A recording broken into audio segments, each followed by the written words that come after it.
Well, hello, my little Bumbabees, and welcome back to the Bumba.cast. That's right, it's me, your girl, Teresa Bumbaco, here on today's 40th episode of the Pop Culture News. Can't even believe it. That's probably 50, 60 some odd hours of me just ranting and raving about all kinds of pop culture news and whatever else, political drama, just washed up actors, fucking crazy shit, man. I mean, here we are. And I did find out that actually one of those washed up actors that I ranted about for 15 or 20 minutes a couple weeks ago made a whole post about me on his main grid. I guess that validated him, made him feel something, like I said. So I'm not even going to get into it, but I hope everyone's doing well out there, as well as you can be in this time. It's a dark time out there. It's just a dark time in general. But I'm happy because today I am not out in the workforce. I'm not doing anything other than here talking to you guys about 11 of the craziest things I need to talk to you about this week, right now, at this moment in time. One of those things being something that I was supposed to talk to you about a few weeks ago, but it was one of those things that I did not have physical notes on. It was just something I was going to talk about because it was based on a video that I had seen.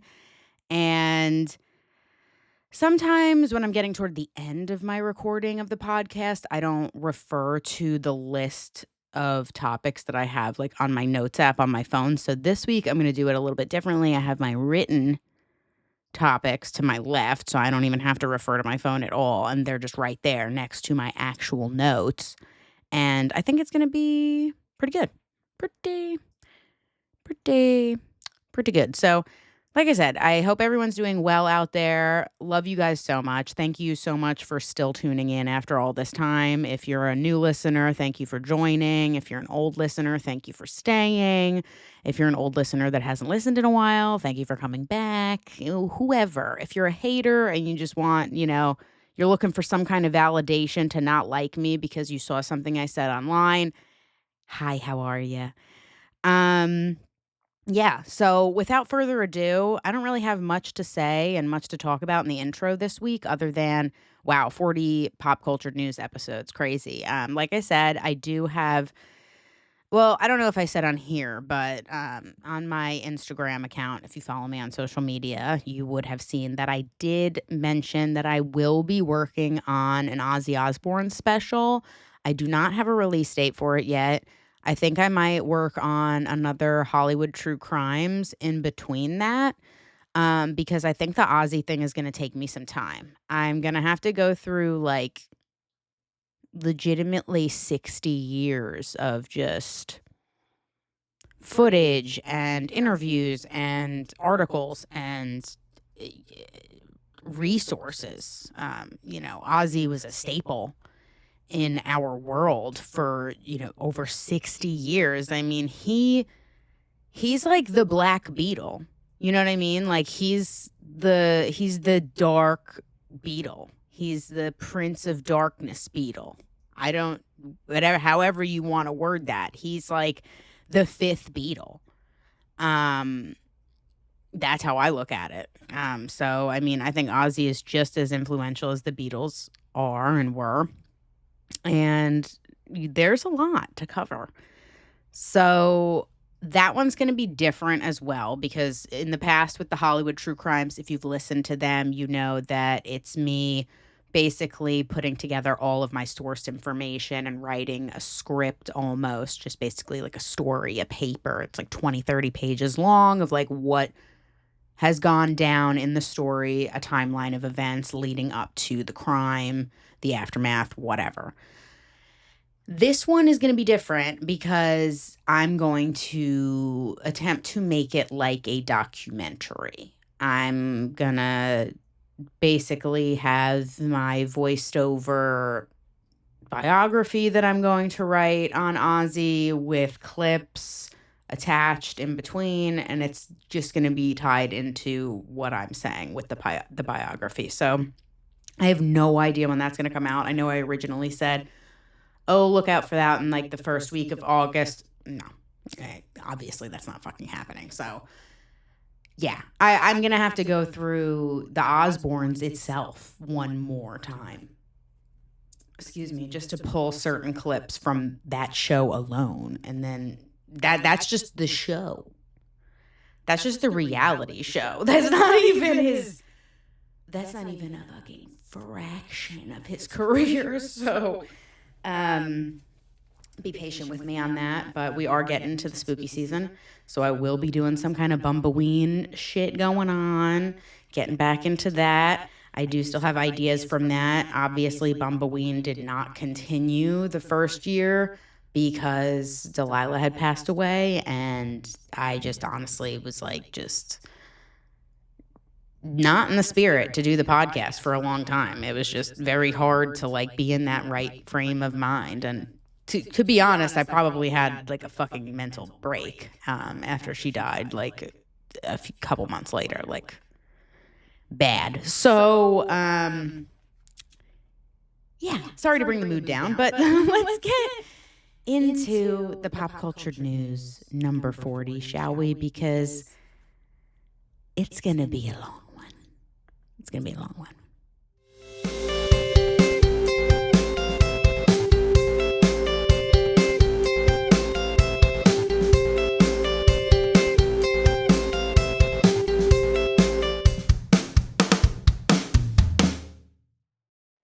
Okay, so first up, I got to address this. This was something I wanted to talk about a few weeks ago, but I totally forgot about it because I didn't have the notes on it, like I said. I was on TikTok. I don't typically like scroll a lot on TikTok, like through the For You page, unless I'm like specifically looking to like find certain videos, because the algorithm just hits on TikTok. Like it just knows you, man. Like once it sees a couple of videos that you're engaging with, it's like, oh, we know what you like. And then it gives you more of that shit. Like I found this really good creator. Her name's Ashley Inc. on there.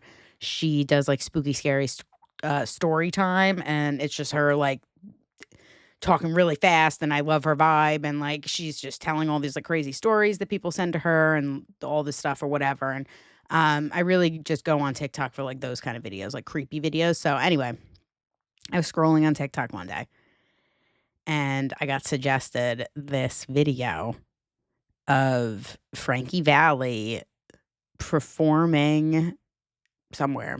I'm not sure where the location was. Maybe the video clip that I'll put in here says it. I'm not sure where he's performing, but Frankie Valli's like 90 something years old. And this video, I mean, I'm really not trying to be funny. I'm not trying to make light of this. I'm not trying to joke at all. But he looks like a fucking animatronic dummy. Like the fucking Walt Disney animatronic that they put at like the Disneyland park, I think. I think that's where it is. It could be at the Orlando one, so don't come for me if I'm wrong, but I'm pretty certain it's at the Disneyland park. That video that I've seen of that Walt Disney animatronic is more lifelike than Frankie Valli performing right now, wherever the hell he was. You're probably thinking to yourself, Teresa, why is he even performing at 90-something years old? I don't know officially. I can tell you what I think. So here's what I think. I think Frankie Valli still owes money to the mob. And I think he's going to drop dead on a stage trying to pay off those debts. And I hate to say it.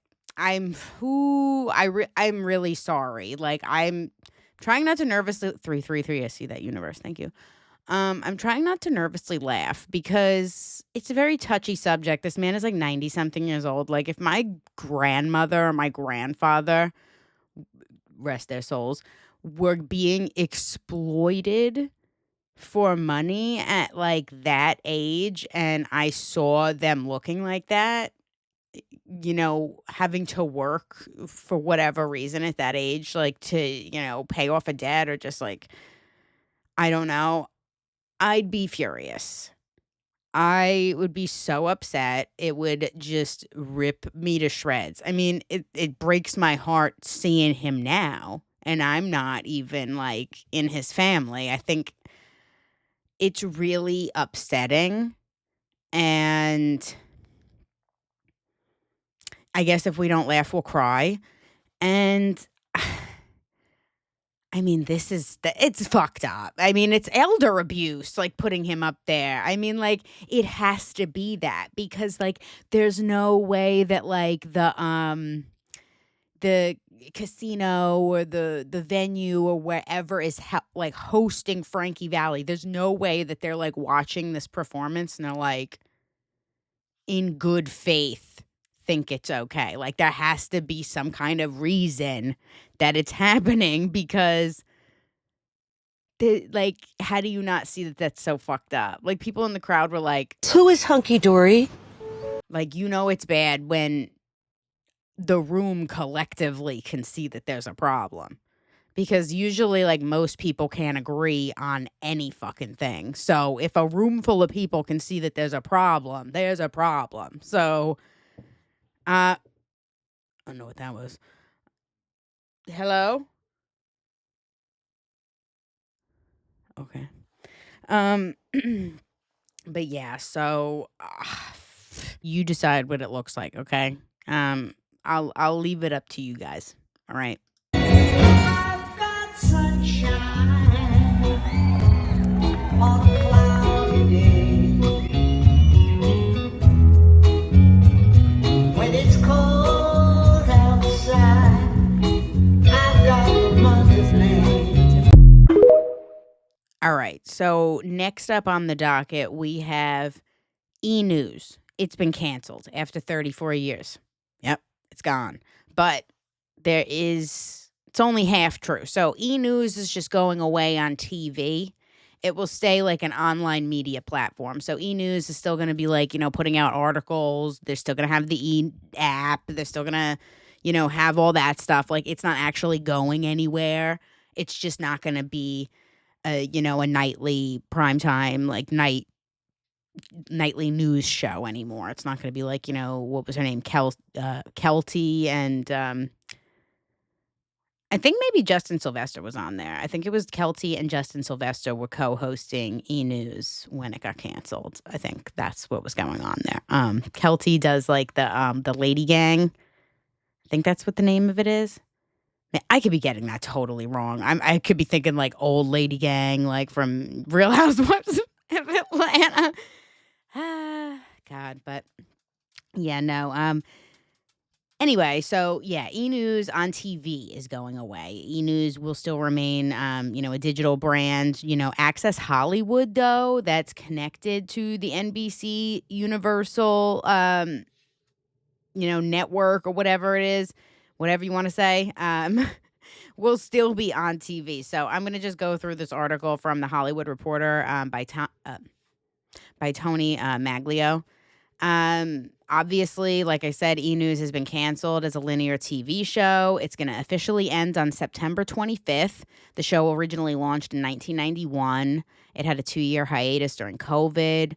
Like I said, Access Hollywood and Access Daily will continue on as normal from their production facility at Terrace Studios. Now, this is where it gets interesting. So some E! News correspondents will follow the channel to Versant, VERSANT. It was formerly referred to simply as Spinco.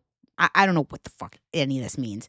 I guess whoever is going, the E! News correspondents that are going from E! News to Versant, or Versant, whatever, are now roles to be determined. So who knows what they're going to go do over there. But I guess they're just like, desperate. They're, following what they can, where they can to stay within kind of the network. So NBC Universal has split itself in two.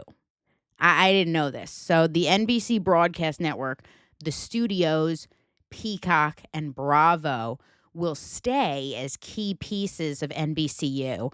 And then all of the rest, such as like USA Network, Sci-Fi, CNBC, MSNBC, Oxygen and Golf Channel, plus certain digital businesses like Fandango, Rotten Tomatoes, and Golf Now, golf shit, will make up new company Versant. Versant will be led by CEO Mark Lazarus, Lazarus. It's fucking weird. Mark Lazarus, Chief Financial Officer, and Chief Operating Officer Anand Kini, and Chairman David Novak.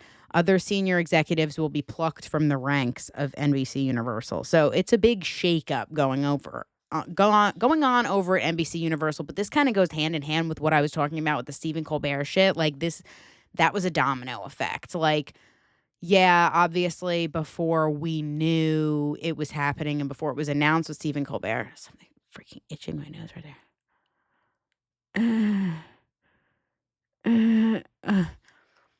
There's probably something stuck in my makeup or something. Anyway, but this is like a domino effect with the Stephen Colbert shit. Even though we didn't know about the Stephen Colbert shit, like that was obviously a thing probably a month or two prior to, the information going public or Stephen Colbert finding out or whatever, okay? Regardless of that, these other networks are starting to kind of file suit and be like, okay, well, Skydance, Paramount, CBS, they're doing these things. And that's pretty big to get rid of Colbert and all that stuff. And now that these have kind of split, I'm interested to see what goes on with E, though, because it's going to go to this Versant network. And I have heard rumblings that Kris Jenner is thinking of buying E or something. And it's maybe she's thinking of buying Versant. I don't want any more Kardashian Jenner run media outlets. I don't want any more. I don't need any more. We don't need any more Kardashian propaganda. We don't need those creepy fucks telling us what's what. We do not, okay? I mean, every day I get validated with this psychotic family, okay? Every day. I just saw a video on TikTok because years ago I did watch the show, but I don't remember 90% of the old episodes that I saw. So I probably saw some crazy fucked up shit that I just have no memory of. And I keep seeing these little videos pop up in my For You page when I'm on TikTok showing me the fucked up things that they've said and or done on the show in the past. And it's still just online. You can stream this. They didn't fucking scrub it, nothing. They didn't take it off there. Even old SNL sketches where people were doing like Billy Crystal was in blackface. You can't find that shit anymore. It's gone. It's gone. If you were there, you know. Or if you know, you know. But then eventually the people that know, they're going to die. And then other people aren't going to know. And then it never existed. See how dangerous it is when you scrub anything from history? Because then it just ceases to exist. I could go on, but back to the Kardashian thing, okay? Back to that. So I got suggested this creepy ass video of Kourtney and Kim both talking about on two different occasions, I don't know if it was two different episodes, but totally different scenes. One scene, it was Kim, Khloe, and Lamar. And then there was another scene where it was Kourtney. I think Khloe was there, maybe Kim too. I don't remember seeing her, but Rob was there, and Adrienne Ballon or Ballon, whatever, however you say her name. I'm sorry. And in the first scene with Rob and Adrienne, Kourtney is saying something weird like, yeah, remember when we used to, flick your dick, Rob, or something like that? And I was like, what? And Adrienne is looks horrified, and Rob looks embarrassed. And I was like, what the fuck? And then in the next scene they show, Kim is talking to Chloe and Lamar, and she's like, yeah, Chloe, remember when Rob was a baby and Courtney and I used to flick Rob's thing to see what would happen. So they were like openly talking about trying to like give their little brother, their baby brother, an erection.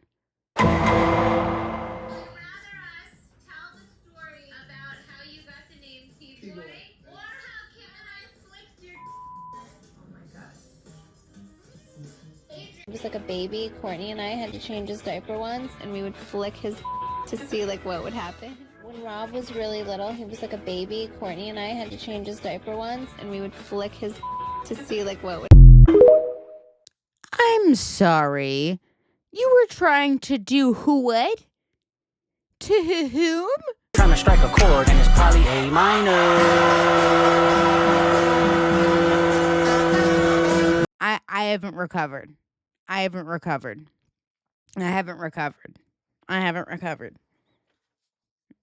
And you just heard the audio, like in my little pass out. Like,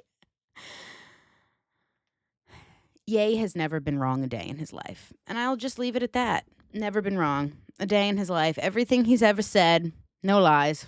No lies have ever been spoken out of that man's mouth. You may not like the way that they come. They may not be wrapped in a pretty little pink bow. Okay? He's never been wrong a day in his damn life, and I will stand by that. I will stand by that. Anyway, so back to E! News getting canceled, okay? So when I saw that E! News was canceled, I saw that, fuck, the hell is that now? I saw that another E! News correspondent, I forget her name, that she had like previously been on E! News or something like that or whatever. She had made a statement saying that she was not surprised that E! News was getting canceled because like she literally was surprised it was still on the air to begin with. I mean, honestly, same. I mean, like I reposted the quote from the E! News correspondent to my Instagram stories, and I posted it with like some text on it and said, yeah, honestly, since Catt Sadler had left, it was never the same. Or I had said like, honestly, yeah, since Catt Sadler left, when they refused to pay her equal to Jason Kennedy, it was never the same. Because that's why she left. They wouldn't give her equal pay. And Jason Kennedy, like, didn't do shit. Like, he was, like, barely there. Like, he was, like, I think he maybe did, like, a couple, like, I don't think he was even, like, really full-time on E! News. And I was like, this is just pathetic. Because Catt Sadler was doing E! News every night. She was doing Daily Pop. She was doing, like, the Daily 10, whatever the hell. She was doing 1,000,001 little jobs, and Jason Kennedy was, like, popping up when he wanted to, and they were paying him more. Okay. This your legacy, E! News? Good. Bye. So, that's that on that. Catt Sadler did talk about, I guess, the cancellation of E! News. What the hell was that? Oh, cool. Catt, sorry, I saw something on my phone. But I wanted to bring this up because Catt Sadler did make a podcast episode on her podcast. It's called Catt Sadler Now. So if you wanted to look that up, CATTSADLER. Now it's called My True Hollywood Story, Reflections, Gratitude, and a Final Farewell. Now I haven't listened to it yet. I do have it bookmarked. But here's the description. After more than a decade in the E! family, I'm reflecting on the end of E! News and announcing my own next beginning. In this special solo episode, I'm spilling some tea, honoring the journey, and reimagining what's next for me, for media, and for anyone daring to evolve. From the Daily 10 to E! News to Daily Pop, I lived through the golden age of entertainment television and witnessed its slow unraveling through digital disruption, behind the scenes frustrations, and my own personal awakening. This episode is part love letter, part invitation. Change is the only constant. Dreams often take a detour. This is your reminder to stop playing a role and start owning the narrative. I loved Catt Sadler. I really was sad to see her go, but I fully supported her decision. I was like, yeah, fuck them for that shit. Like, honestly, like, that's some bullshit that they didn't give her the equal pay to Jason Kennedy when he's fucking doing nothing and bringing nothing to the table. Like, you could have easily just replaced him with anybody else and no one would have cared. Nobody would have been in an uprising. Oh, where's Jason Kennedy? What happened to Jason Kennedy? Nobody would have given a flying fuck what happened to Jason Kennedy. Maybe a couple people have been like, oh, where was that one guy that used to sometimes be on here? What's his name? What's his name? Jericho or something? I don't know. Something like that. James? I don't know where Jericho came from, to be honest, but that's neither here nor there. But, you know, and I tagged Catt Sadler in that because I wanted her to know. I was like, I'm thinking about you, girl. I'm thinking about you during this time. And she watched the story, and then she watched the rest of my stories. I was like, maybe she fucks with my vibe. I don't know. But, yeah, so rip to E! News, but also E! News has been dead to me since Catt Sadler left. I have not watched it since. It was already dead to me years ago. So, also a quick shout out to Catt because my tweets from years ago always got chosen to be read from the Daily Pop hashtag. They used to do Daily Pop, and that was like, I saw it and I was like, this is my dream job. Like, just giving a biased take about pop culture news and like fans writing in like during the breaks and like reading their live responses and shit. And like, that's what I would do. I would watch it live every day at like 12 or 1 p.m., you know, Eastern or whatever it was. And whatever they were talking about, I'd like write into them with the Daily Pop hashtag. And like, I swear 9 times out of 10, my shit got chosen. I have like a bunch of videos of them reading my replies, reading my answers, my explanations, my questions, whatever, making them laugh. So, you know, that's what they get for fucking over Catt Sadler, honestly, because Catt Sadler was E! News. Okay. I don't know this newly canceled E! News. I don't know her. I never did. So, bye, girl.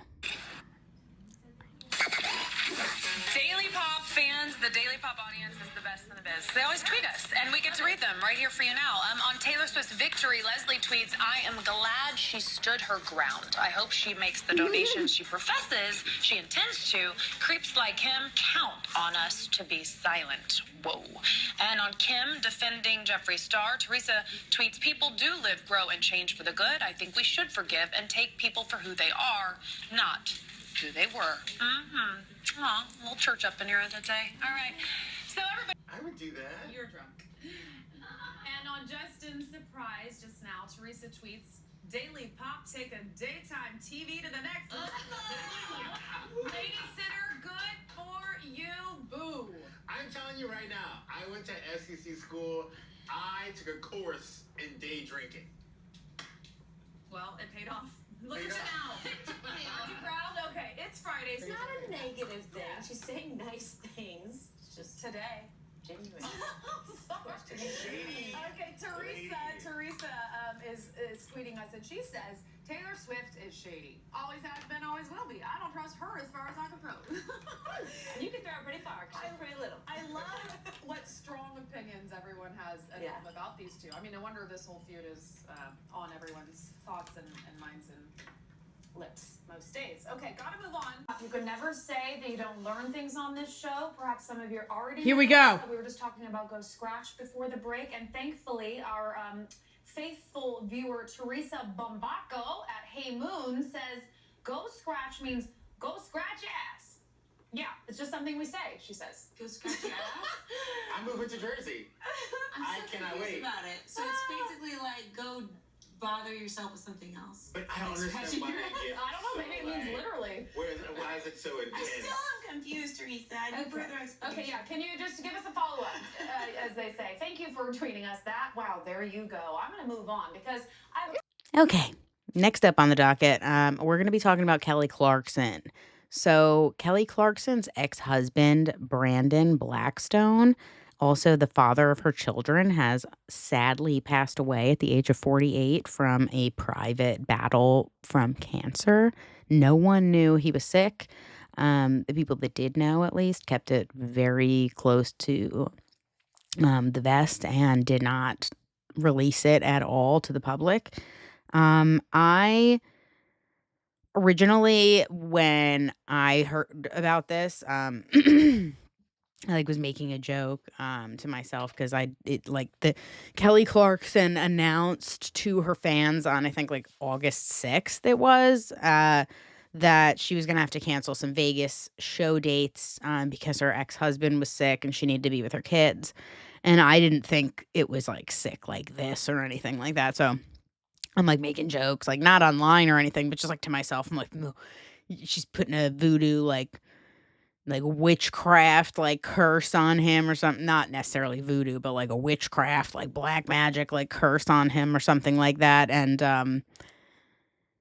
for all the shitty things that he did through the divorce and everything. But then the next day it was announced that he passed from a private battle with cancer. And I was like, oh God, this is awful. Like this is not even remotely a joking matter at all. I feel so horrible for those kids and for Kelly as well, because that's got to be, difficult.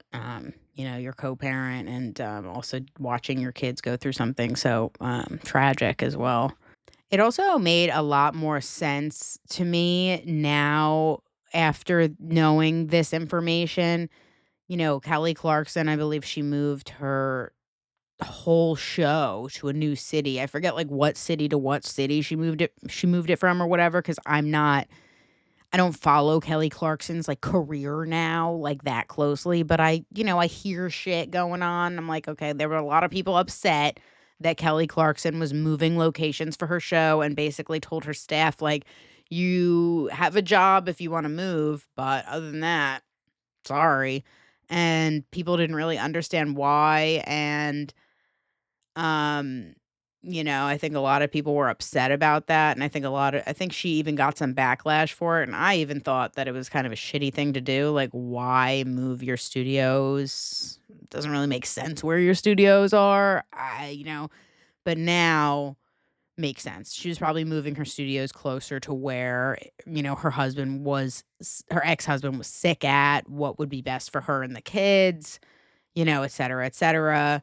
She had also missed some other show dates saying that she had something going on or something like that. So she like kept it very private for him and her children. And she was very respectful during this time. And honestly, I don't really have much to say about it other than this is just really sad despite whatever they went through in their divorce. I know that, he went after her for a lot of alimony and child support and XYZ because there was no prenup, and they were like the couple that, got together when there was no assets to be lost between the two. And regardless of all of that, I feel horrible for her and her children because this is not something that anyone wants to go through or anyone wants to watch someone else go through. So I send my love to Kelly and her two children, and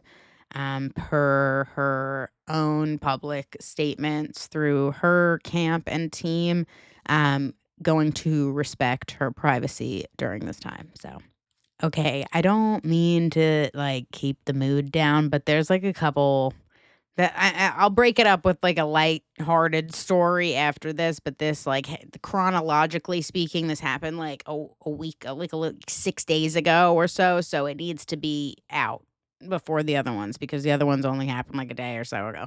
Anyway, or a few days ago, whatever.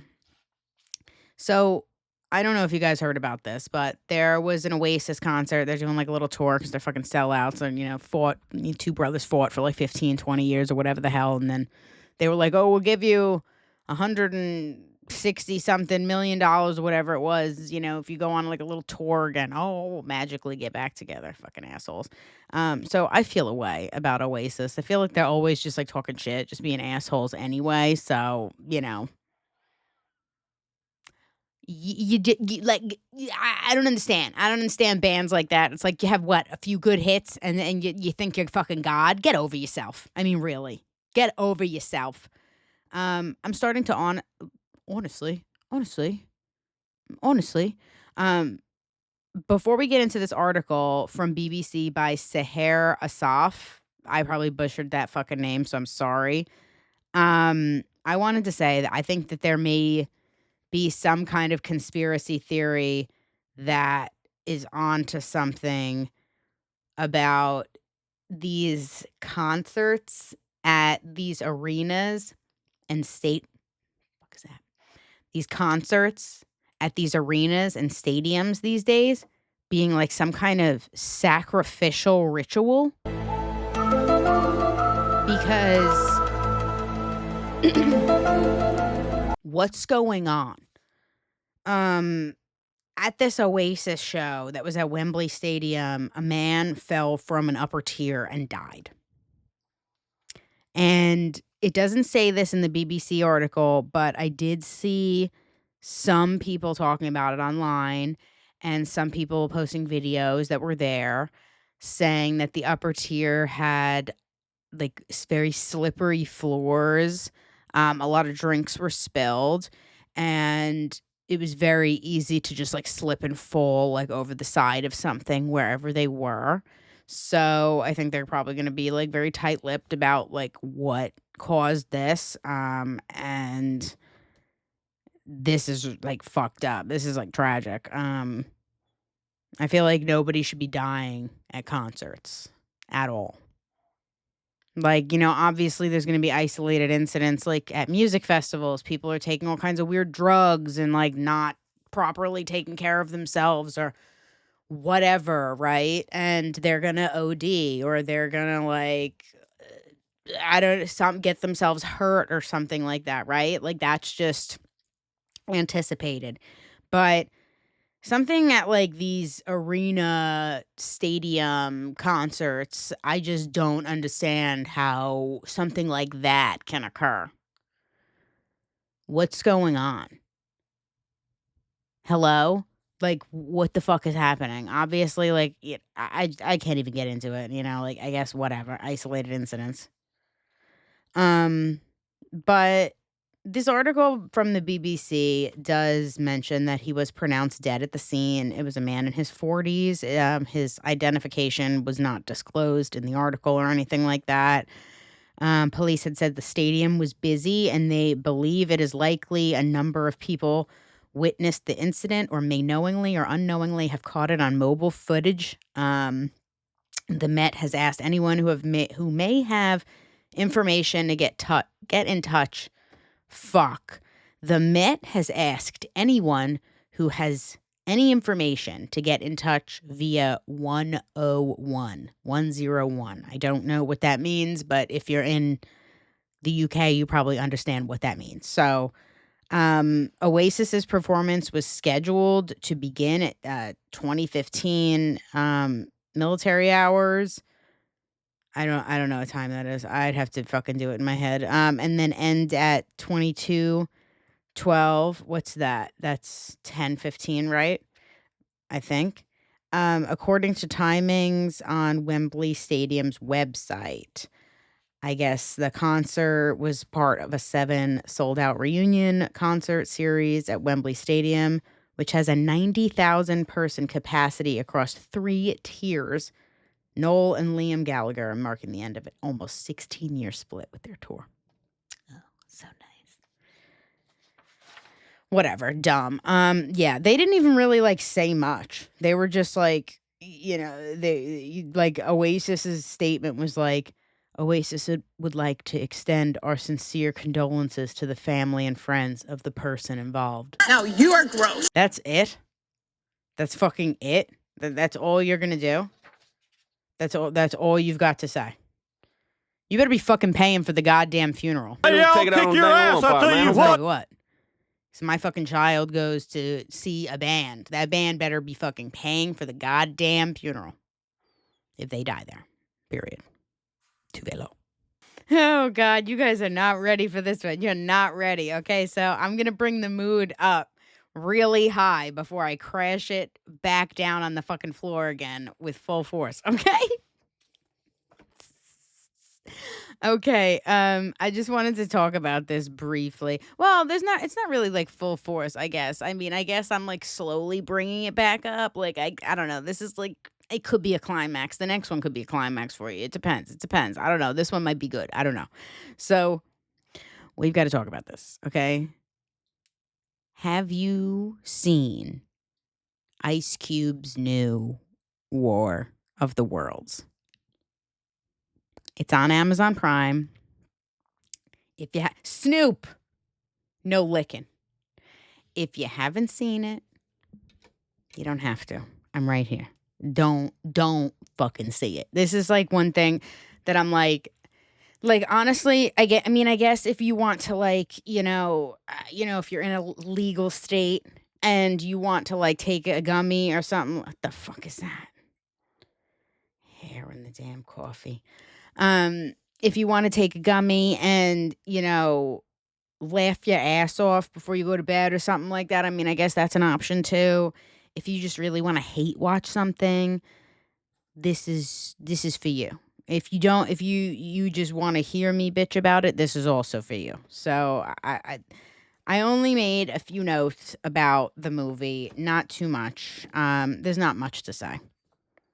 All I'm going to say is, Ice Cube, shame on you, sir. Shame on you. What is this? What did I fucking watch? What did you just fucking subject me to? This is like an hour and 29 minutes of my life that I'm never going to get back. Like, this motherfucker really, like, sees Ice-T on SVU for, like, 20-something years, and he's like, oh, maybe this is something I should do. No, there's only room in this industry for one Ice named rapper on TV, and his name is Ice motherfucking T, okay? And he's also in Body Bag, whatever it is, fucking that band he's in, Body Catchers, Body Slammers, Body Eaters. I don't know. It's something like that, but I'll tell you right now, this was some of the most disgraceful shit I've ever seen in my life. Like, Ice Cube aside, it was terrible. It was so bad. Like, okay, so this whole movie from start to finish was, I think, all filmed remotely. He wasn't in the room with any of these other actors. He never left this computer lab that he was in, so it could be quite possibly have been filmed on a 4K like webcam in his house. Go to sleep! Go to sleep! You're crazy! Go to sleep! No, don't be mean to We started the movie. I was watching it. I was like, everything, like my note says everything on a computer screen so far, question mark. And then Eva Longoria, question mark. Yeah, Eva Longoria comes in. She like apparently works for like NASA or something fucking weird or whatever. And like, this is like, it's the fucking dumbest shit I've ever seen. Cause like, it should have ended at the Tom Cruise War of the Worlds with Dakota Fanning. That's it. That's all we needed. We don't need another one, bro. Like, and if you're gonna do another one, you gotta bring Tom Cruise back and make War of the Worlds 2. You cannot redo it. Like, you can't redo it. Like, that one with Tom Cruise was so fucking good. It was one of those DVDs that I sold, like, when I was fucking pawning shit, trying to get money for, like, gas or cigarettes when I was really poor. Like, sad. But Yeah, no, like, honestly, though, you cannot redo this. I don't know what the fuck Ice Cube was thinking. He's like, yeah, this looks good. I don't have to leave my house, right? Okay, I'll do it. What? Who does he fucking owe money to? Jeff Bezos himself? Like, this is the fucking stupidest shit. Like, Eva Longoria isn't like, she's still acting and shit and doing other things and other projects. So, like, I was super confused about her fucking appearance in this movie. I was like, why is this bitch here? Like, you know, you deserve better than this, girl. Like, what is happening? And then, like, Ice Cube's got, like, a daughter who's, like, pregnant, and, like, he's in some kind of line of work with the government where, like, he just hacks fucking public cameras all day long, just like watching his daughter, from what it seems like. Seems like he only has this job to like hack cameras from all over the city to see what his daughter's doing. It's the fucking weirdest shit I've ever seen in my life. And he will just like hack the daughter's computer. He'll hack the son's fucking phone. Oh my God. And like, I don't understand. Like, he was doing nothing. He was contributing nothing. So I mean, like, this was, I guess, typical of like a government job, like doing absolutely nothing, just sitting on the computer stalking your kids all day or whatever the hell. The next note I have, it's cut tos from screen, Windows Square to like the cut tos from the like, so there was a screen transition. So every time it go from like, you know, Ice Cube's box to like his daughter's box to like his boss's box to fucking the new whatever the hell he was looking at. I think this was all like computer generated. Like this, it was just like click, click, click, click, click, click. Like it was just like automatic transitioning. It was terrible and it was fucking nauseating. It was just like zoom in here, zoom in there, zoom in there. I'm like, what the fuck, dude? We're not on the ground fucking like running around. Like, why are you throwing me all over the place? Like, it was just chaotic as hell. This whole movie for Ice Cube, I mean, like, oh, how the mighty have fallen. I mean, was he even really that mighty to begin with? I mean, like, but it can be debated. I mean, I think as far as like West Coast hip hop goes, I think like Ice Cube is one of the more like not as hard ones. Come for me if you want to. I just don't. He's not. He's not. He's just not. So, I mean, like, this is like a public humiliation ritual. I don't know who he owes. Like I said, I don't know who he owes money to. I don't know who's got what on him that made him do this movie. But shame.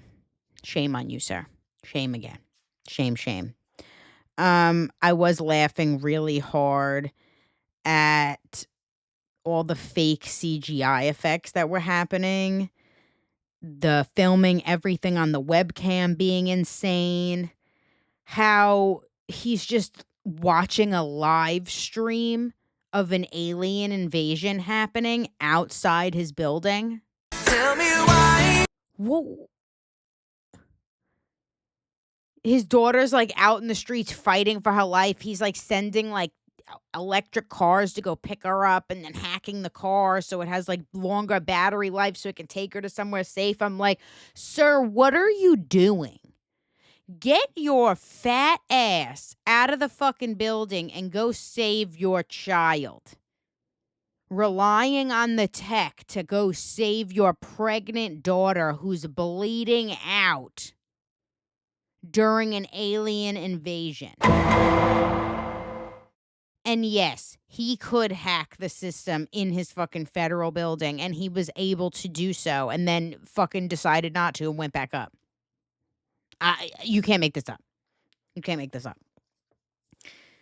The whole time he's just like bitching at the screen.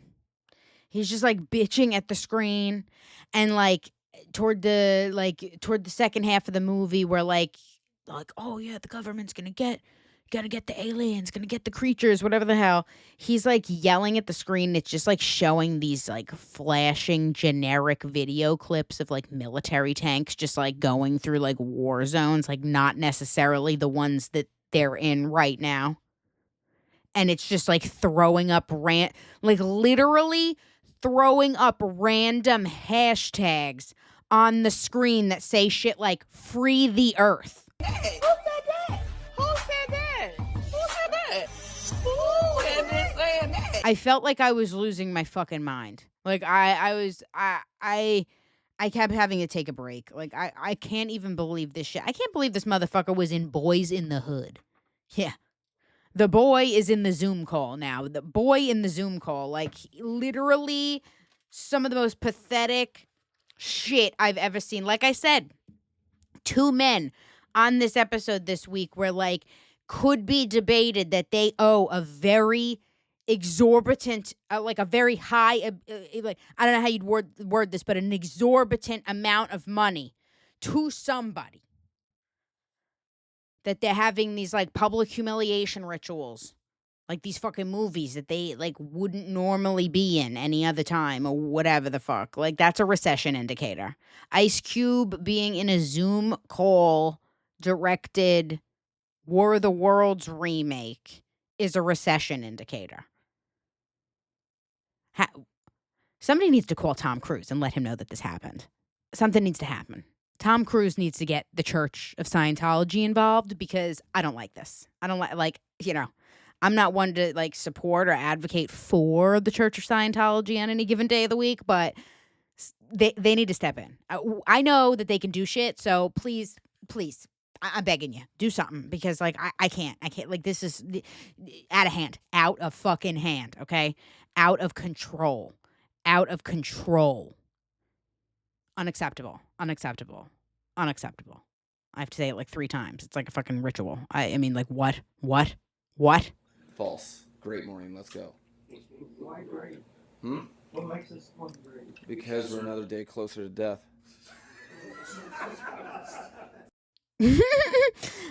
Yes. Next up on the docket is this man that I just showed you, Mike McDaniel. I didn't even know who this man was until I saw this viral video clip. I guess he's one of the coaches or the head coach for the Miami Dolphins. Don't come for me. I don't know anything about football. I'm not dating a man. So I guess this moment has more backstory than I realized because I did want to find, like, an article to see if it was, like, something other than just, can't wait to die, you know, just dark humor, you know, which I can relate to on any given day. That's why I thought it was hilarious. I was like, this man is good. But I guess it was in reference to something that had happened in years past involving the Miami Dolphins, where a past coach had mentioned one of another football player's statuses on a roster or something like that. About whatever's going to happen to the team being alive at the next week's time or something. So it was a low-key niche joke for the team itself. So that's probably what made the reporters crack up in the room. But also at the same time, I'm going to choose to believe they just laughed because they also have a dark sense of humor. So I thought that was fucking hysterical. Hats off to him. But yeah, I guess the punchline does come from, like I said, from the Sports Illustrated article by Tyler Lawletta. The quote does come back to the former boss, Kyle Shanahan, who had once responded to questions about Jimmy Garoppolo's status on the roster by questioning how any of us could be sure we'd be alive in a week's time. The article goes on to say the Miami Dolphins kick off their 2025 season with a road trip to face the Indianapolis Colts on September 7th, at which point we will all be 34 days closer to death. I still don't understand what that means. Like, what do you mean closer to death? Like, bitch, please die. What are they talking about? Losing? Game over. Does the NFL know something that I don't know? That we don't know? I'm very concerned, if you want my honest opinion. What are you talking about? It was funny at first. Now I'm like, what do you mean?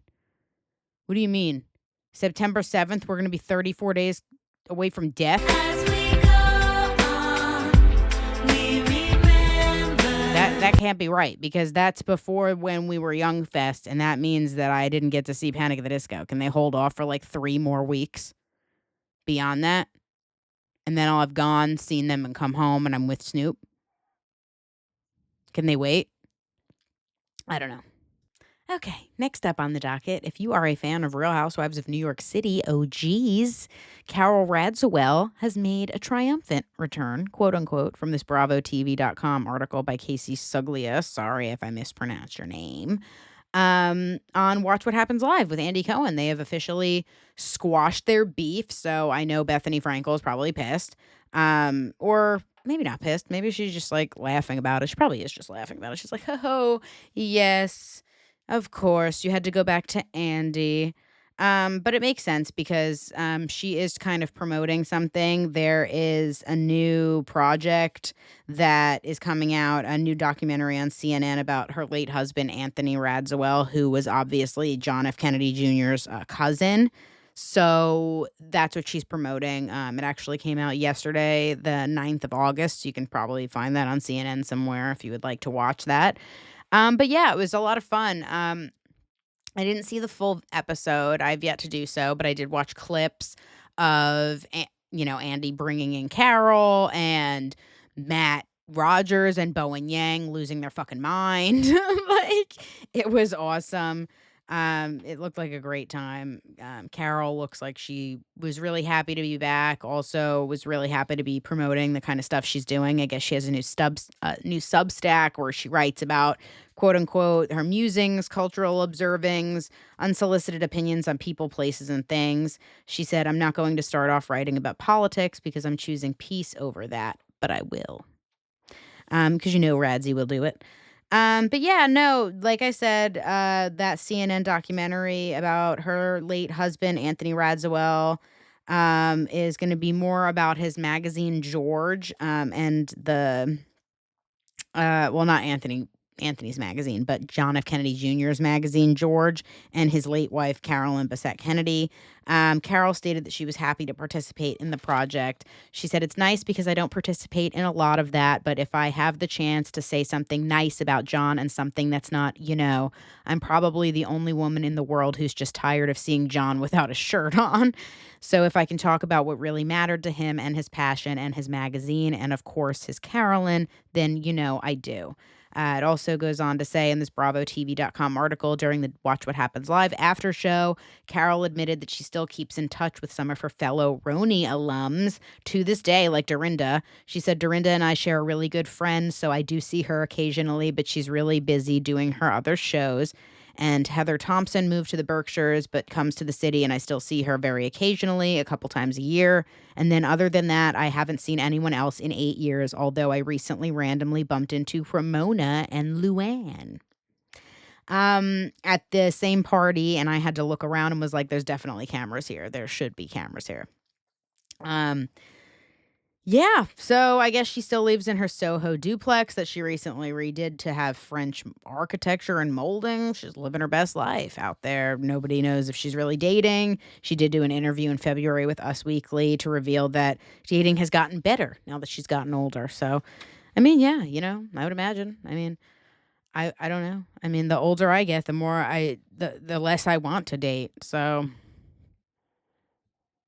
I don't know what that means.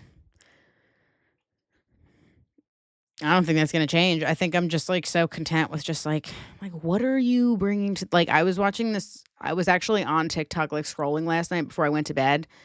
And this girl that I came across her page, she was bringing up like great dating tips and advice. And one of the things she said was like, she has like, I guess, a 5-strike system for a man. And like every time he does something, it's like a strike or whatever. And once he gets to the 5th strike, she just cuts it off. I'm like, that's way too many opportunities, because the shit she was saying, she should have been done at like 2 or 3, but she gave him till 5. So she really gave him a chance. But anyway, that's neither here nor there. But, she was bringing up like a great point where it's just like, what are you offering to me? Because I'm in my house. I have everything I need. I have my TV on my wall. I got my phone.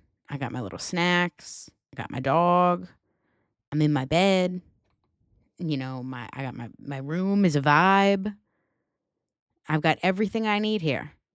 What do I need to leave the house for? Like, what are we going to hang out and do? Like, what? Why would I come over to your fucking dingy little house? Why? In your bed sheets that your mother got you fucking 10 Christmases ago. And your comforter that's like a hand-me-down from your dead grandfather. Like, I don't understand. Like, what are you offering to me?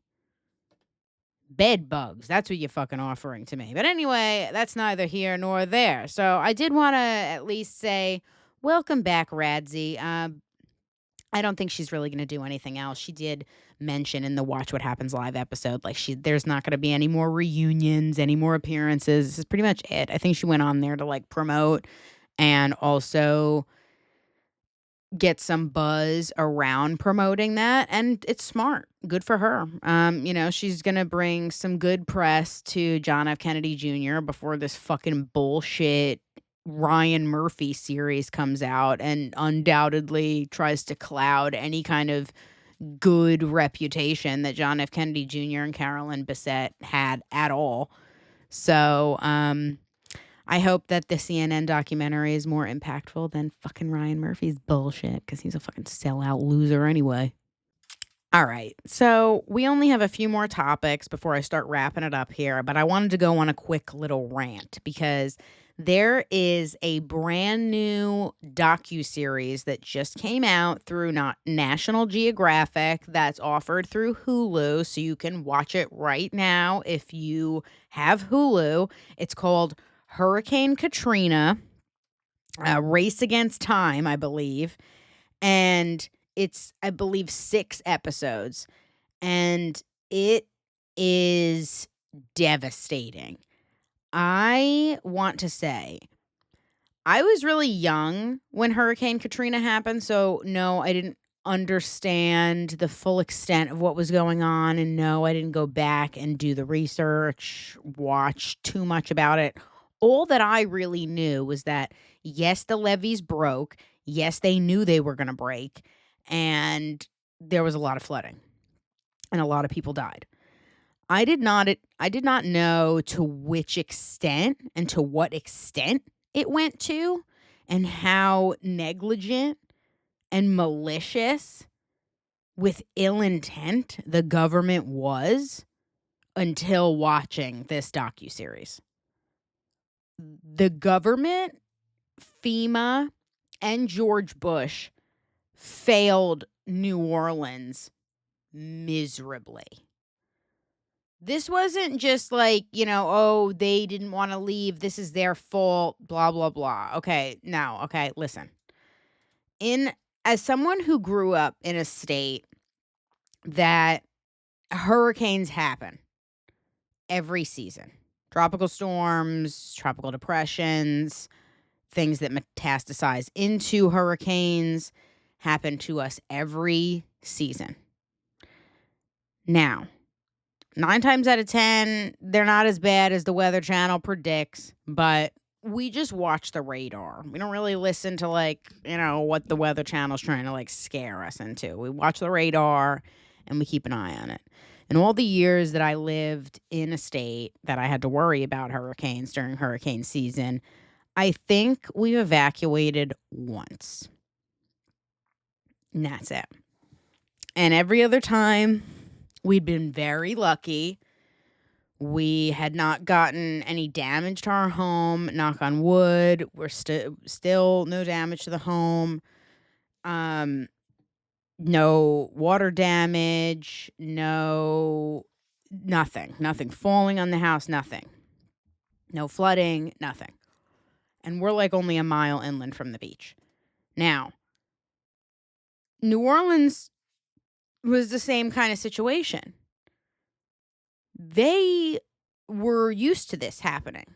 And it wasn't until about maybe 2 hours before the storm hit that the, governor, whoever the fuck, was like, oh, yeah, this is a mandatory evacuation. You need to get out now.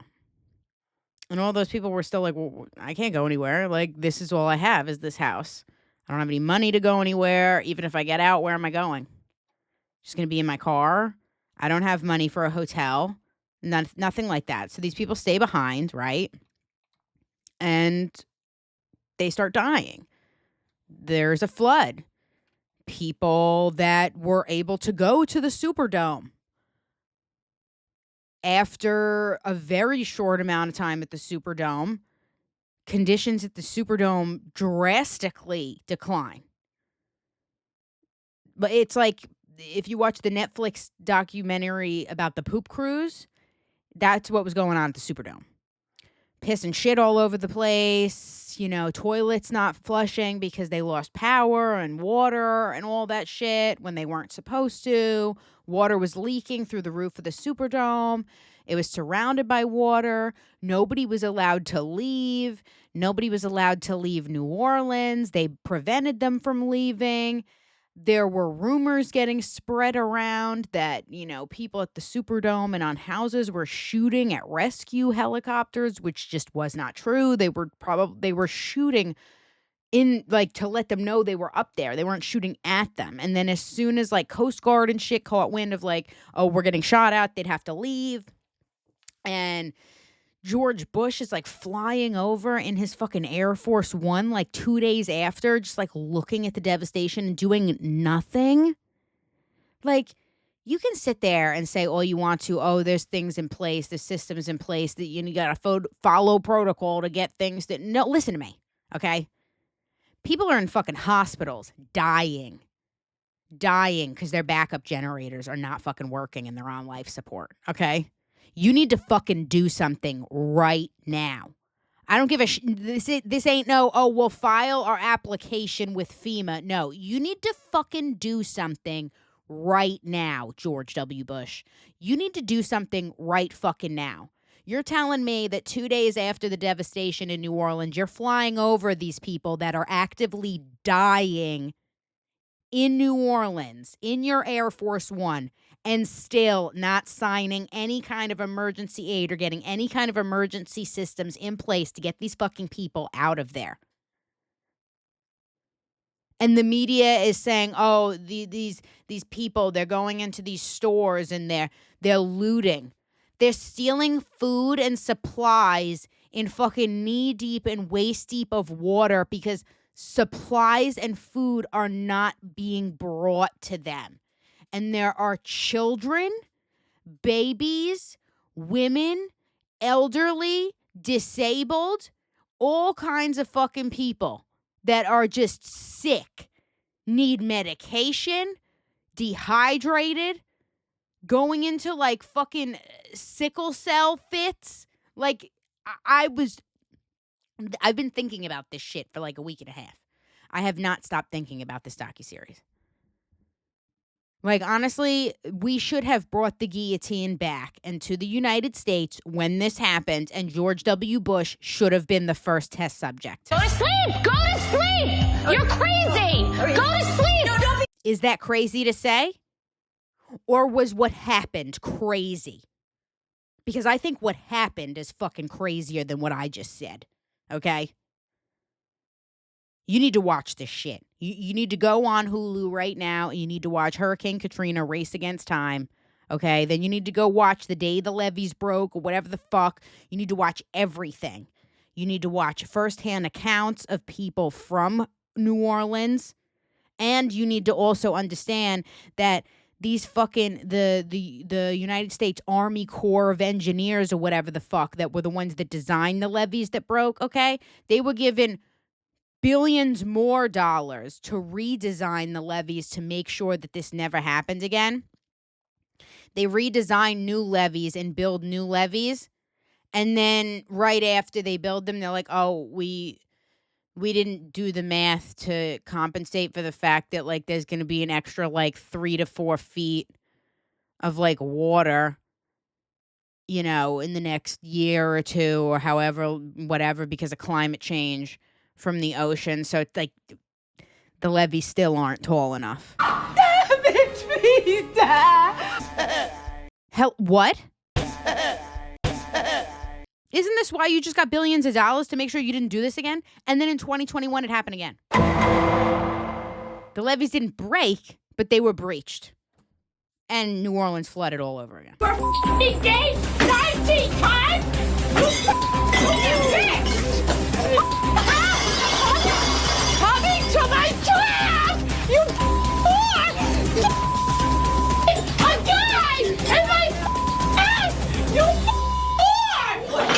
It wasn't to the extreme of Hurricane Katrina,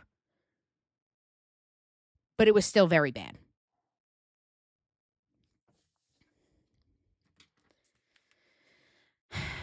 When Ye said this, The city has changed dramatically, tragically, and perhaps irreversibly. There's now over 25 feet of water where there was once city streets and thriving neighborhoods. I hate the way they portray us in the media. If you see a black family, it says they're looting. See a white family, it says they're looking for food. And you know it's been 5 days because most of the people are black. And even for me to complain about, I would be a hypocrite because I've tried to turn away from the TV because it's too hard to watch. I've even been shopping before even giving a donation. So now I'm calling my business manager right now to see what is the biggest amount I can give, and just to imagine if I was down there, and those are my people down there. So anybody out there that wants to do anything that we can help with the setup, the way America is set up to help the poor, the black people, the less well off as slow as possible. I mean, this is Red Cross is doing everything they can. We already realize a lot of the people that could help are at war right now, fighting another way, and they've given them permission to go down and shoot us. And subtle, but in even many ways more profoundly devastating, is the lasting damage to the survivors' will to rebuild and remain in the area. The destruction of the spirit of the people of southern Louisiana and Mississippi may end up being the most tragic loss of all. George Bush doesn't care about black people. Please call. In the past few days. So, when people want to say Ye's crazy or whatever, is he? Or does he fucking just know? He be knowing. Okay? He fucking knows all, okay? So, you want to say he's crazy, this, that, and the other thing. You know what? I think he's just fucking speaking fact. And, Mike Myers fucking standing there like, fucking bump on a log. Don't even know what the fuck is going on. Don't know what the fuck to say or do or anything like that. Meanwhile, Ye is the only one saying anything that matters. Calling anything out. Like, George Bush, how fucking dare you, honestly? And, this is what I'm talking about. This is literally what I'm talking about. Oh, George Bush is so cute. Look at him at the fucking Queen's funeral with Michelle Obama. And, Michelle Obama gave him a piece of gum. And look at them. They're so cute. Ha, ha, ha. You think Barack is jealous? Look at George Bush, this little painting. Isn't he a cute little painter? Look at him, his little elf ears. Are you fucking serious? Stop mollifying this fucking psychopath. Bush did 9/11. Investigate 9/11. All right, next up on the docket, I'm going to bring the mood up just a little bit. Justin Timberlake apparently has Lyme disease. I wouldn't know a thing. Sorry to this man. I know what you're thinking, Teresa. Well, how does that bring the mood up? Well, if you know anything about Justin Timberlake, it is a mood stabilizer. So I'm going to tell you right now, I don't believe this shit. I'm sorry. I know that medical diagnoses are very serious, and that's why I think that I don't believe this. I don't believe this. I'm going to list for you all the times that Justin Timberlake shot himself in the foot, PR-wise and likability-wise. Okay, so first of all, first of all, do we say Britney Spears before Janet Jackson? Because I guess, before we really knew the extent of the Britney Spears shit, I guess that technically did happen first. So Britney Spears. But we'll get into that deeper in a second. So Britney Spears, the Janet Jackson nipple incident, okay? Now let's go back to Britney Spears, okay?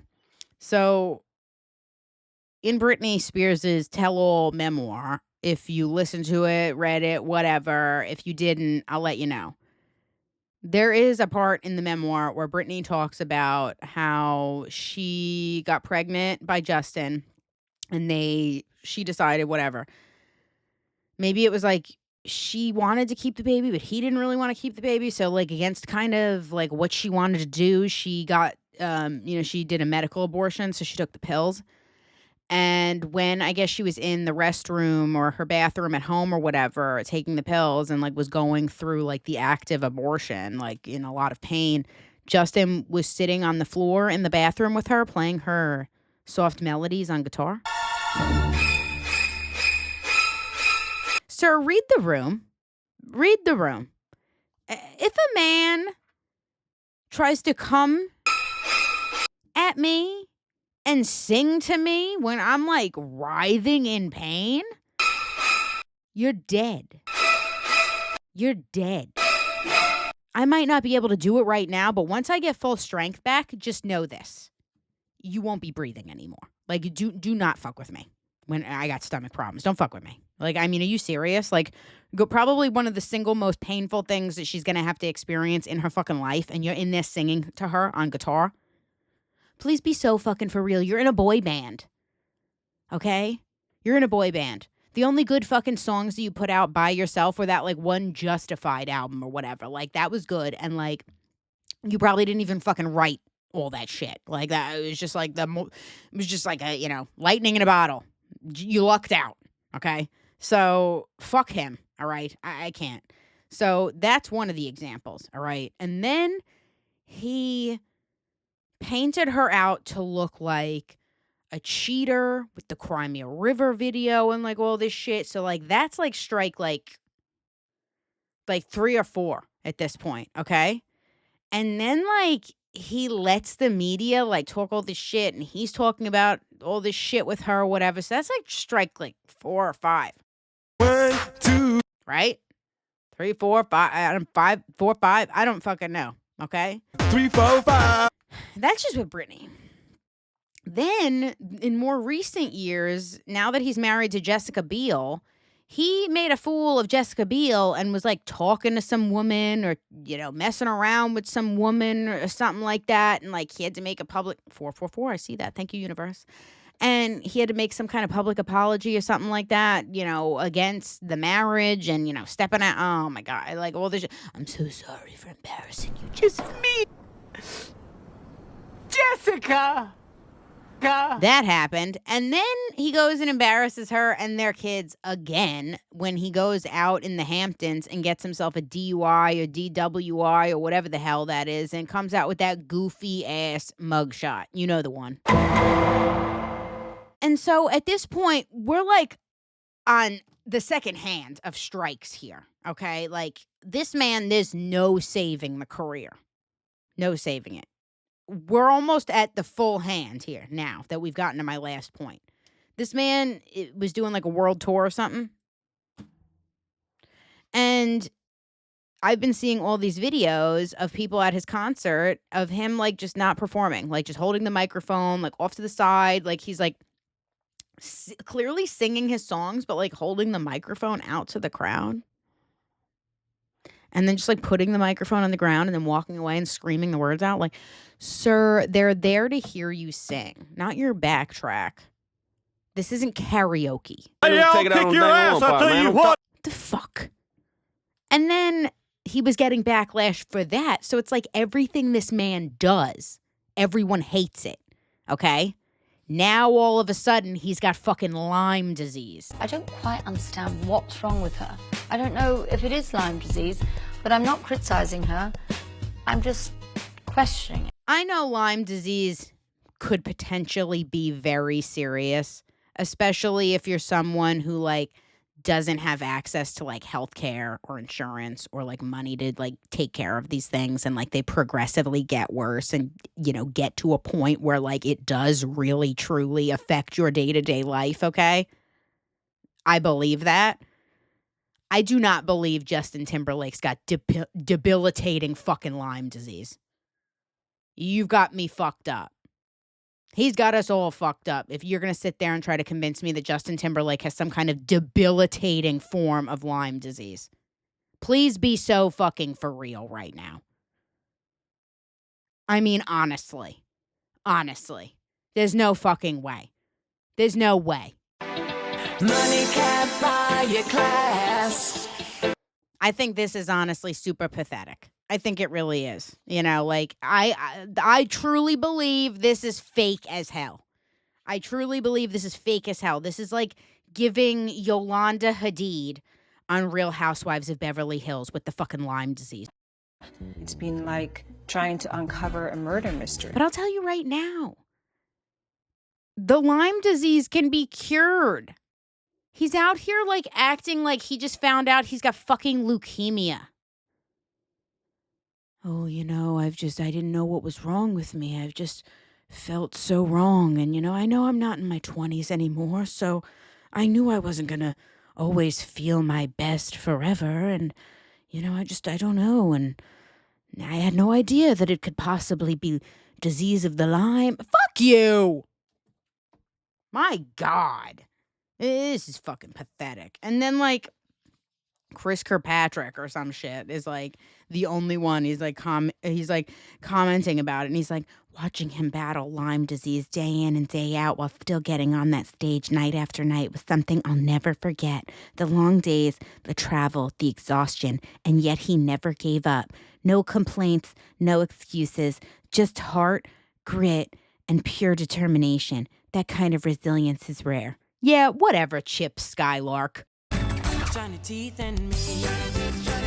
I don't understand this. Like, honestly, like, I think this is really pathetic. I guess in this article that I got from People by Brenton Blanchett, Justin Timberlake had previously canceled or postponed shows on his tour due to an ongoing back injury, bronchitis and laryngitis, and an ankle injury. The rumors, the nastiness about... He's got something going on, but it ain't no fucking Lyme disease. I'll tell you that right now. Because even in this article, it says, according to the Cleveland Clinic, Lyme disease is transmitted from the bite of an infected tick and can initially lead to flu-like symptoms, including headaches, joint pain, fatigue, or fever. It is often diagnosed by a rash around the tick bite and can later lead to symptoms such as facial paralysis, brain fog, numbness, swollen joints, or nerve damage. I'll tell you how I'm doing. Not well, bitch. Dude, he's fine.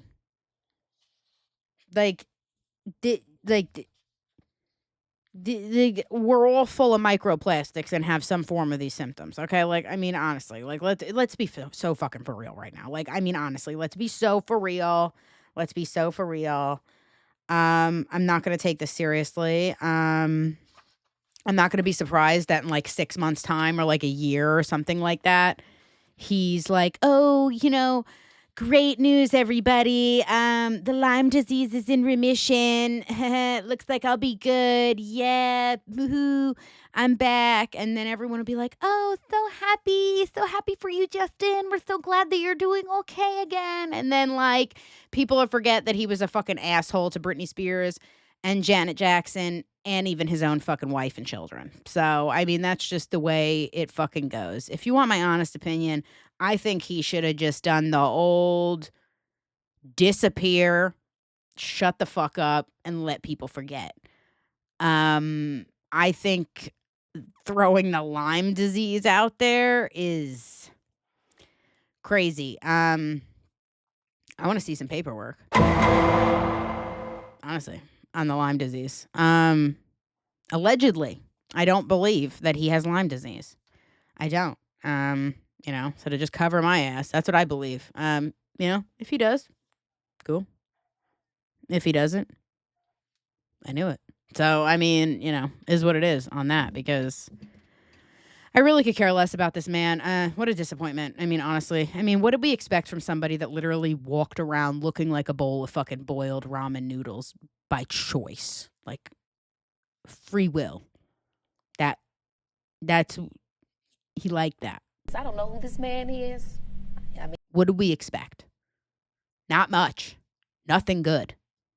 Okay, I've got a couple more things to talk about before we start wrapping up the 40th episode of the Pop Culture News. So I wanted to briefly touch on the Culture Awards because I did watch them. I know I get more into the award show season as they start coming up, but the Emmys are coming soon. So don't forget to check me out on TikTok and everything like that, because I always do go live for those award shows. I think I might also go live for the VMAs. I don't know when those happen. I'm going to have to look that up. But watch it like tonight, and I just don't even know. But yeah, no. So I wanted to go over the culture awards. I made a few notes because they were fun. I think they were a little too long, though, if you want my honest opinion. I think it could have been wrapped up in like maybe like 45 minutes to an hour. I think an hour and like 24 was just like way too fucking long, honestly. But it was really fun. I thought that it was cool that Bowen and Matt did all kinds of like musical numbers. I didn't really like Andy Cohen showing up in the dead start of the show in between Bowen and Matt, kind of just like giving them the okay to take over Bravo for the night. Go sit down, Andy Cohen. This isn't your fucking show. Like, you can't have everything associated with Bravo. Like, it's giving like Lisa Vanderpump. Like, chill the fuck out. Like, chill out. Chill out. Okay? It can't all be yours. All right? One day you will die and someone will take this over. All right? That's just the fact of the matter here. All right? Also, I wanted to mention Kenan Thompson received the Titan of Culture Award, and I thought that was awesome. The entire award show leading up to that point, though, he was sat next to a woman I assume was either his date or just like someone just there. I don't know who the hell it was. But right as Kenan was about to accept this award, the camera like flashed back to him and like Andy Cohen is sat next to Kenan. Psycho killer. And he was like nowhere near Kenan before. Why are you like showing up anywhere there's a camera at this award show? Like, this man needs to fucking sit down. Like, that's why Andy Cohen gives such a break to these toxic men on Bravo. It's because like he's low-key one of them. And like and that comes from a place of love, because sometimes, you know, you can love somebody and know that they're not that great of a person. You know, you can love what they do and what they've done and what they've contributed, and at the end of the day, no, it's probably time to move on. And I know we're going to be stuck with him for a while, so it is what it is. I really loved Lisa Rinna dressed as Demi Moore from The Substance. That was sick. Jamie Lee Curtis coming on there was awesome. Allison Janney coming out with no pants on. I hope I look that great at her age. I did not like the Paige DeSorbo cool girl bit. I'll leave it at that because people are going to be like, oh my God, you're such a hater. Yeah, you're damn right. I didn't like... Or actually, no, I did love the montage of people that were missing from the live show. It wasn't like an in memoriam or anything like that. It was just like, yeah, well, this person decided not to come. Like, they were too cool, or like they were here doing this or whatever. But then I also like the little video clips of the people that couldn't show up that submitted them to be aired at the show. I thought that was fun. I think overall the Culture Awards was really great. I hope that we see more award shows like that. I think we should have more eccentric awards in entertainment these days that are a little bit more colorful. I think that, you know, a lot of these award shows are very dated, and I think that we don't honor a lot of really creative people in the industry. And I think a lot of things in the industry that are modern these days, such as like podcasting or having your own, you know, production, or, you know, your own studios and things like that. I don't think that in your own independent films, I don't think that that's respected as much as it should be and could be. I think that Hollywood as a whole is getting more and more corporatized and less artistic, and that's increasingly dangerous for anybody in the creative space that they work in or work for. And yeah, I think the Culture Awards is very important, and I'm really hoping that Matt Rogers and Bowen Yang can push through more things. I want them to do more things. I want them to start controlling more things. I want them to have their own network. I want them to start, you know, having podcasts under their own umbrella of something for less culturistas. I need more. I need more. I love them. Plus, they're pro-Palestine, so we love that. So, yeah, if you haven't yet, I would check out the Las Culturistas Culture Awards. It's now on Peacock.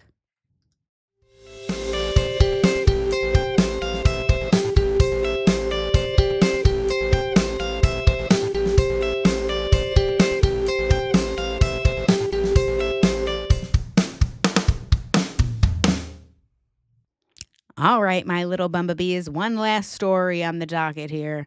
We've got Dave Franco once again addressing him potentially playing Luigi Mangione in a biopic. So I'm going to start off by saying this keeps getting brought up. Dave Franco has said that he's open to it, but no one has contacted him. First of all, no one is going to contact him because nobody in power wants anyone empathizing with Luigi Mangione. Why? Because Luigi Mangione killed one of their own, allegedly, according to them. Okay, right? That's what they say. Well, prosecution has not provided one piece of evidence discovery to the defense. And you only get a certain amount of time to provide evidence discovery in state cases, federal cases, all of that. This has nothing to do with setting a trial date. You can't set a trial date if there's been no evidence provided to the defense to have them build a case for trial, which there will be a trial because Luigi has pled not guilty. So in any other case, state or federal, if this weren't such a high-profile case, it would have been thrown out in court already. Why hasn't it been thrown out in court? Because the government, and the federal government specifically, the criminal justice system, they can do whatever the fuck they want at the end of the day. They don't have to do what the laws say. I mean, look at Trump. He's doing all kinds of shit that we never thought he could do. Executive order this, executive order that. And it's like, well, if he can executive order this and that, why wasn't fucking Biden executive ordering shit for us? Like, to benefit us. The shit he was saying he was going to do. The other shit the politicians, before him, said they were going to do and never did. All those presidents.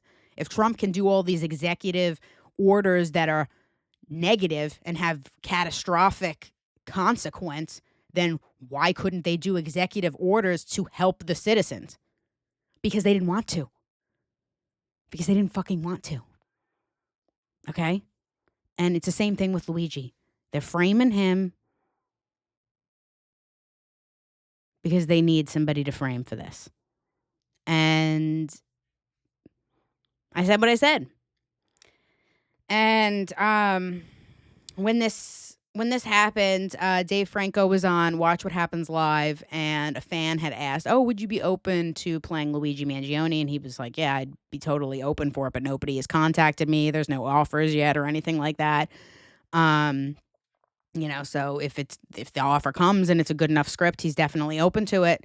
But I commented on the post that I saw about this, and it got, a couple thousand likes, and maybe a couple dozen people that didn't agree. But I think those numbers, the couple thousand plus likes to the comment I got compared to a couple dozen people that disagreed, I think those numbers speak for themselves on where the general public stands on what they believe in the Luigi Mangione case. Because I said, let's focus on freeing him first. I don't need a biopic. Let's get him out first, okay? Because he don't need to be in there.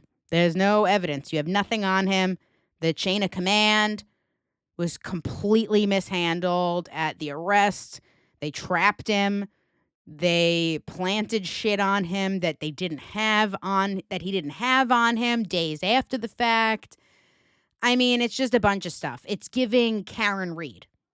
It's giving Boston Police Department Karen Reed setup. That's what it's giving. So I encourage everyone to look into the case, the details, the truth, the facts. I think everyone needs to understand that any major media outlet that tries to convince you otherwise about the Luigi Mangione case, I think you need to realize who pays for those media outlets' salaries, who owns them, and why it would benefit them to have you believe that he's guilty.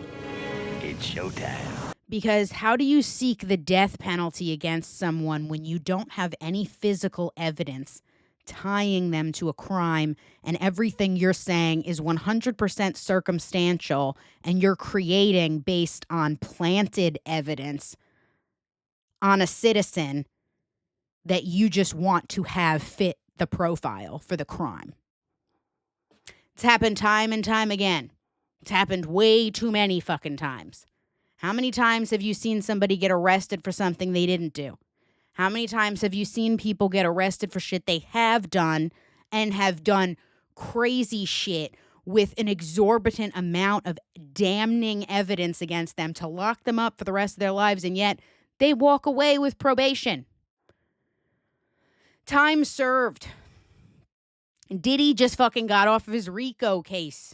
Doesn't anyone notice this? I feel like I'm taking crazy pills. Trump is a convicted felon who's on the Epstein files. You really think that the federal government and the criminal justice system has your best interest in mind, and they're giving you 100% of the truth in connection to Luigi Mangione and his arrest? Please be so for real. It gets me like worked up and amped up because the fact that he's still in there makes me nauseous. It makes me sick. Because he shouldn't be in there. At all. And that's what we need to focus on. We need to focus getting Luigi Mangione the fuck out of that jail. Getting him the fucking physical therapy he needs. Whatever he needs. Okay? I'll rub his back personally. I don't care. Because this is some bullshit, okay? I've been angry about this for quite some time. And I've been very vocal about this for quite some time. I have not forgotten about him and all this time that he sat in that jail cell. And still no movement. You know, he's been in there. Diddy has gotten arrested, gone through his federal trial, gotten off on the most major charges, and will probably get his sentencing date for his case come and gone before Luigi Mangione's evidence discovery is provided to the defense team by the prosecution. Hello? Are you fucking stupid? Which, like I said, is illegal. You can't do that. You can't hold somebody in jail for the time that you've been holding them in there for, with no evidence discovery to hold them in there. You can't do that. Like, I'm aware that it's a very gray period on how long you can take to provide the evidence discovery based on, like, witness information and all this stuff and whatever that they can probably get away with, like, you know, delaying it with. But typically speaking, it should not take more than 6 months. Like, and that's, like, very extenuating circumstances. So basically what I'm seeing is that the federal government is just waiting for AI to progress enough so that they can falsify all this information that they've planted on Luigi Mangione so they can have an airtight case to get him the death penalty, allegedly. The world is a jungle. Free Luigi Mangione, everybody. Free Luigi Mangione. Well, that's a wrap on this episode of the 40th Pop Culture News. I hope you had as much fun as I did, keeping you as updated and as pop cultured as I physically can. You know I do it all for you and the love and support you keep on giving me. I'm so loved. You really love me. You love me. You really love me.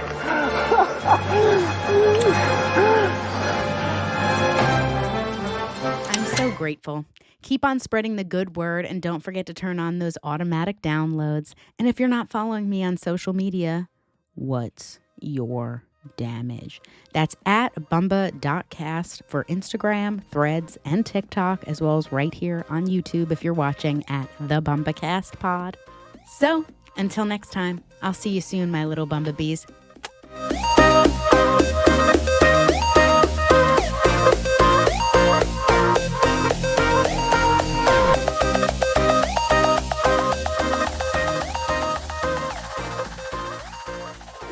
A little bit of Monica in my life, a little bit of Erica by my side, a little bit of Rita's all I need, a little bit of Tina's what I see, a little bit of Sandra in the sun, a little bit of Mary all night long, a little bit of Jessica, here I am, a little bit of you makes me your man.